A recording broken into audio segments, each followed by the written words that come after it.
good people. Welcome back to my channel. My name is Brenda Mahlobo, and I am filming from South Africa in case you are watching outside our country. And if you have not become part of our family by hitting the subscribe button, I'd like to remind you, I'd like to urge you, I'd like to encourage you to please do consider doing that. So today I am coming with a video under the series job preparedness. I just wanted to share my experience doing my first ever job interview and what is it that I learned from it, if there's any lesson to be taken out of that. And yeah, it's basically a story time, nothing formal. I just want to share with you what type of job it was and how it came about and things like that. So yeah, if this is your type of content, please do watch till the end.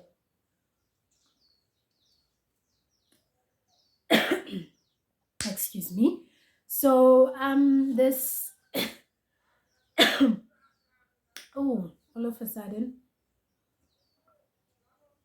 I'm having a copy I was having on my previous video. I think you are gonna see that video first and then I'm gonna post this one. So yeah, I just changed the shirt, but it is the same day. So I guess it's content day today. So a couple of years ago, I was still in varsity doing my final year. I think I just written my exams and I saw this job advert. You know, when you finish your exam, like you write your last paper type of thing, even before you graduate, and you quickly thinking about, okay, what's next? And you try and look for a job. Disclaimer, I live in a countryside, so cows, dogs, goats, whatever, birds, you might hear the sound of birds and things like that. And chicken at some points, there's nothing new unless unless you just know on this channel. But the regulars will tell you, so I know we know. Even in my first video, I did mention that. So I applied for this job. It was an Australian company that was looking to implement this particular sport in schools around Durban. So I can't remember the name of the sport, but I remember the ball. Perhaps I need to just go and try and Google and see if I'm gonna get exactly the name. It was a different sport, unlike like rugby, tennis, netball, like the usual type of sports. No, it was a different kind of sports that was played in Australia, and then they needed to introduce it to South African youth, and so they were targeting certain schools. And I think what sort of like interested or attracted me to apply for this job was the fact that, you know, it had something to do with the youth, and secondly, sport. Another fact about me, I love football. So not necessarily like sports as a whole, but I am a huge football fan. I've been for quite some time, for as long as I can remember.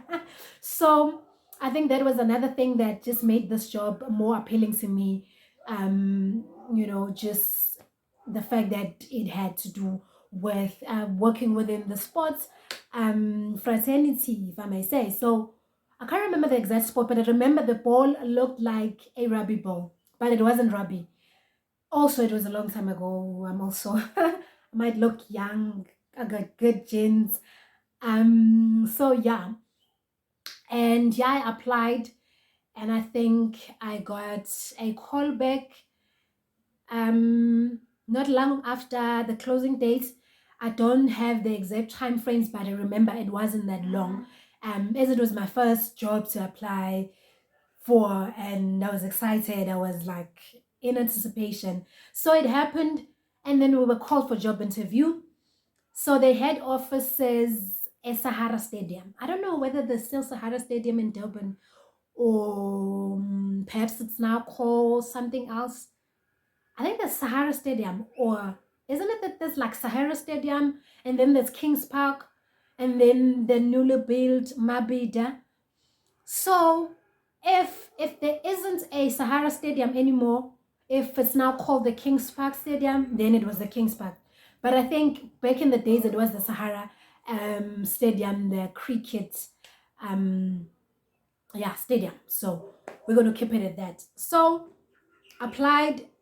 What I'm trying to think of right now is the fact that perhaps they did not look for like a strict qualification, because I'm trying to think, I had not graduated at that point, even though I was studying something like related to what they were doing. For somebody they were looking for, what I studied was going to, you know, fit in like quite nicely. So I'm trying to think around perhaps the requirements. I can't really put my finger on it right now. I don't know, because I remember vividly it was before my graduation. So we were called for job interviews. Got a call, can't even remember who called me, but I just remember me getting excited that, oh, going for a job interview, first of so many, hopefully. So, and I got there, a stadium game, Manchester had a stadium. There was like a lot of us, a lot. If I were to put a number, um, 40 something, like in total. So they were looking for a manager, somebody who was going to manage that program. So what I did not know before applying is that they had already been working in a particular area in Durban, I think Wentworth. The sports already, or the company already just sort of like had, its own fits around. There were a couple of programs that they've done before. So, in as much as it was a new sport, but it was a concept or a sport that at that particular time, the beneficiaries were quite familiar with. So, I guess they were looking for like expanding to like another communities and things like that. So I got there, we fill up this room, stadium nje, kusazoba naleyo nto nje that's gonna like excite you and intimidate you. You're going to a stadium, being a soccer fanatic, that was huge for me. Like it was the moment. So we got there, and then these two gentlemen came. I think at that point it was just like a two of them. So we were like sort of like full in that boardroom, man. So I'm not sure whether me saying 40 something is not downplaying that number, but it became like we were quite, our presence was like quite, even if you like sass out, look around, there were no empty chairs. It was quite like a full boardroom. So, first round of interviews, we were welcomed, and then they introduced themselves and told us their roles and the company, and then they gave us a little bit of background about the sports that is popular in Australia. So they want to also implement the same sport or introduce it,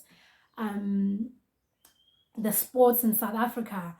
And I think at that particular stage of the interview, they didn't mention about them having worked there already, in terms of like, I think they were a year in already, a year in, or like a couple of months in, like slightly less than a year in, from the feel I got later in the stage of the interview. So the first round, there were questions that were asked. Or we were asked one question, and we all had to respond in the packed boardroom. So like we were taking turns, taking turns, taking turns. I can't remember if we raised our hands or it was a matter of it coming to you. Yeah. And then the first question was like, please tell us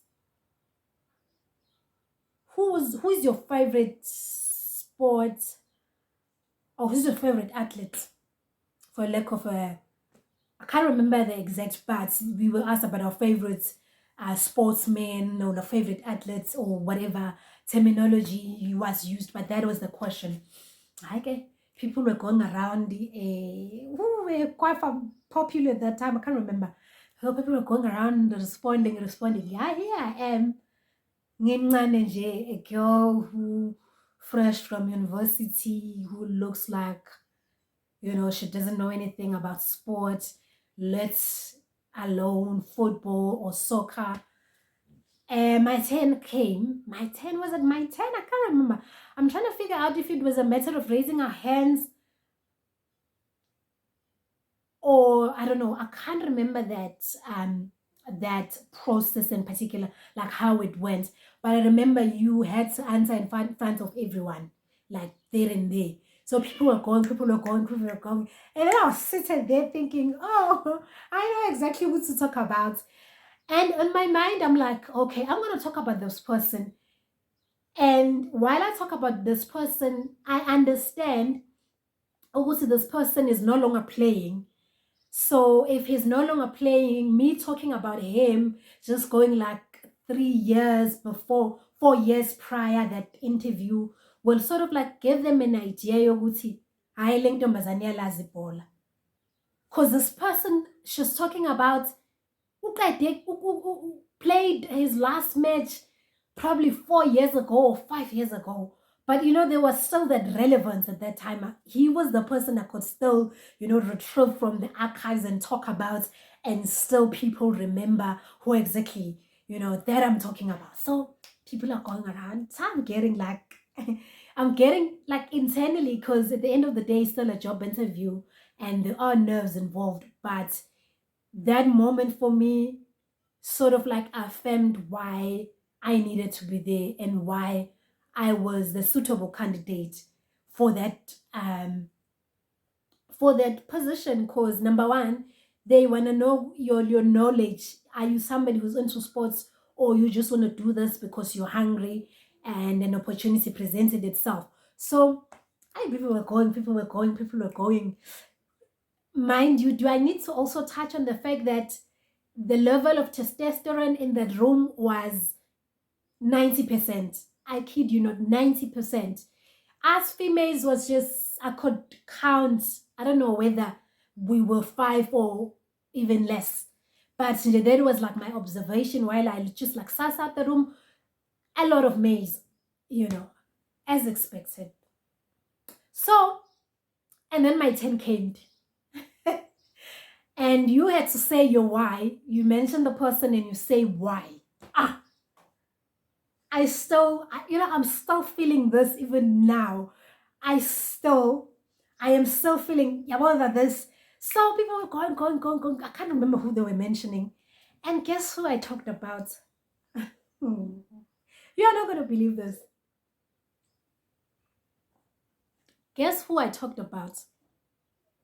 Because I'm thinking to myself, I can go to the EPL, but now let me keep it to South Africa. I talked about Neil Tovey. My God, my goodness. I talked about Neil Tovey, and I mentioned how at that time I could goosebumps, how at that time I could still remember his last game, his final game, and the fact that he was the captain of the team. And I touched on the fact that my love for Kaiser Chiefs started, like I'm trying to be elaborative, because there were like no time limitations. So I was giving background, building up to a point as to why I'm talking about Neil Tovey. I touched on his leadership. I mentioned the fact that he was this evergreen player, his character, and how he conducted himself in different matches. I touched on the fact that, like, my favorite moments of him, some of those moments I can't remember right now, but I touched on them. The response, even from the people I was competing with, I was getting them. As I was going, when you're young, when you're young, you're fearless. You're fearless. You're sure of who you are. You are not doubting in any. You're going to say, you speak with boldness. You speak your heart. May we go back to that fearless girls and boys we were when we were younger. Have you noticed 2000, even now, 2000 would just stand up in a room and they'll speak their minds, and that would be that. I had that in me. Mhlambe manje I'm getting sengimdala and I'm a bit sengingbe nama nerves here and there which are necessary, because I am afraid, or I fear for a person who's overconfident.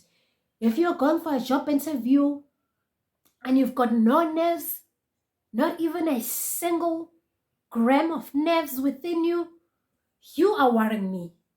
You're worrying me big time, because that can be very dangerous. It can be very dangerous. You need the nerves. Nerves are necessary. You know, in my previous job, I worked as a trainer. I loved the space I worked in, the person I was in that space. So my manager at the time, Darren Smith, if you know Darren Smith, and if you come across this video and you know Darren Smith, please tell him that I'm doing a shout out for him indirectly here. Darren Smith would say to us, all as trainers, because we were working in this intimidating space, because we'd host brilliant young people from across the different spectrum of leadership, and would host them and train them and facilitate sessions, you know, in that type of a setting. So at some point you would feel a little bit nervous, because you know you're going to be judged. They're going to, your first sentence, and then people can decide whether to listen to you or not. They try and put you in different scales. So they try and put you like, okay, this one is like this one's like. So, and then Udi would tell, Darian would tell us that nerves are necessary. Nerves are important, because they tell you are about to do something that you value, something important in your life. So you don't want to mess it up. So hence I'm saying, if you're not going to be nervous and you're going for a job interview, you're overconfident, I don't want to be your friend. You're scaring me. You're worrying me, because you at least need a manageable level of nerves within you. So I'm trying to make a point that when you're younger, nerves are on a thing that just, it follows through. You get nervous as soon as you sit down and you're feeling a little bit shy, that people are now looking at you, and you know you don't want that attention to yourself. That, at least I was like that. But okay, and then we were told also they're going to call the people they're going to shortlist. They needed at least, I think, 5 people who were going to proceed to the next round of interviews. Going home, in my heart, I was at peace, in a sense. I know I did well. Abantu besilisa lapha, like boys, I know I did well. I sort of like made my mark, and I secured my position in a scale, or in a space of understanding football, or understanding sport as a woman, or as a girl at that time. I made a point, and I felt like that was it for me. I had already, you know, achieved my goal, you know, in a way. So we were called again, I think the next day, not that same day, the next day. I wasn't worried. Hey, it was not even like I was still living, my mom was still paying rent. It was like, so it wasn't even a thing of nkatazegi, like, ooh, I'm holding on to this opportunity. Because now I was thinking, there's more opportunity to come for me. At least I thought. So I thought it was going to be easier. Yes, opportunities came, but it wasn't easy. So I guess some other time we are going to talk about that journey. And then I went in again. Now it was a different kind of people. It was this Australian guys, like Omkulu, like men, not Omkulu, let me just say men. Because now it was like a one-on-one. So I guess we were sifted from the 40 plus to now 5. And then I remember what I was wearing. I can still remember I had this denim 2-piece pants and like a short sleeve type of coat. It was quite popular at the time, I think it was. So, and I went in. So now I'm nervous, man, because now I'm thinking, okay, ama-quarter finals ngiwashayile manje, so ngikwi-final. Ngishaya ama-quarter finals nge-paperwork yami, ngathi semi-final, first round of interviews. Now I'm going to the finals. It's like a one-on-one, so it's just me using the terminology, not that it was like that. So one-on-one, I saw the questions there. The question, I think the question that I can still remember from the top of my head was the question that, what would you do if you plan a game out, you ensure that everything goes well in the game and you don't win the game, and just everything just crumbles, you don't get the desired results and things like that. At that particular time, I felt like I'm responding as a coach. I was like, okay, because I wasn't that clear. They were looking for a manager, somebody to manage the sport, but I didn't know the nitty-gritties. How involved it was I going to be. I wasn't sure. Okay, fine. Pendule, they're nodding.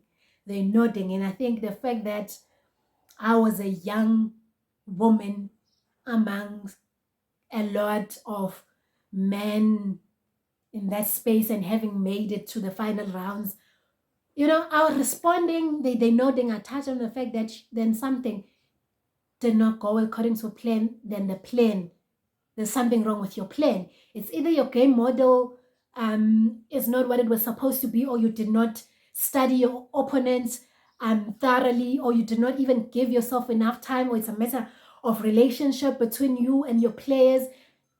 I touched on a lot of things, but an overall thing was like, you need to go back to your drawing board. And then I said that, and then I mentioned the things I just mentioned now. And it was like that. So I can't remember the other two questions. Fine. I went home. I had nothing. A week went by, second week went by. Eventually the year was over. I was going home for holidays. It was it, and then I had to think where to. So long story short, I did not get the job. I did not get the job. But there's a but. I did not get a job. There's a but there. Following year, or the same year, I can't remember whether the same year I was finishing my studies. My sister started enrolled to DUT as well, studying sports science. Is it called the DUT one? I think it's sports management or whatever. But DUT, my sister studying that. My sister, I don't know whether it was the second year or what. I can't remember. But what I remember is that a couple of months in, my sister had to look for a place to do practicals. Okay, let me rephrase that. As the chairperson of the advisory board meeting, we're no longer calling it practicals. My sister had to do work integrated learning, so it's called WIL now. So guess what? My sister is doing her own looking for a place and her own organizing and things like that. Guess what? She went to the same place, and then they were okay. We're like, okay, fine, you can come through and do your will here. And that was it. And then along the way, this one guy kept on saying, you look familiar. I don't know whether I know you. Look, and then upon conversation, like, you are Mahlobo. Hi, man, Mahlobo, we know Mahlobo, who came for our interviews. Hey, she was brilliant. She was this, and then the guys went on. And up until Utu Soswami, then they said they took somebody who was a contract. That's when I knew Uguti. No, man, they had already been operating for like a couple of months. Now they wanted more, like they advertised this like permanent position, and people who were contracts amongst the people who already been working in the sports had to apply. It's getting dark. Had to apply, and one of them got a job. My sister is saying even the relationship between the person who got the job and her became sour because of all the praises they were showering me in my absence. After a couple of days, my sisters, they were like, hey, oh, Brenda, this just, and then they told her everything, that okay, so it just came down to that. But then our CEO was so impressed, and he said, if another position comes up, we should try and recruit your sister, look for her and things like that. So yeah, that was my first job interview. So I need to go because now it's getting dark.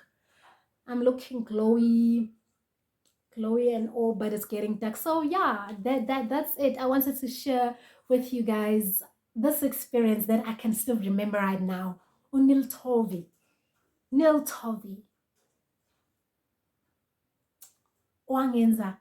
I made an impression talking about him, and I am forever going to be grateful for that experience. And yeah, I tell me if you'd like me to continue talking about my second job interviews and things like that. And yeah, I need to go right now because it's getting dark. It's really getting dark. Thank you so much for watching this video. I appreciate you, and please do leave a comment below and give it a huge thumbs up. Or if you know the sport I'm talking about, that has like it's played like in a rugby ball. I think it's like a rugby ball. I don't know if there are any differences if you look at it like closer, but the shape is that of a rugby. So yeah, thank you. Bye.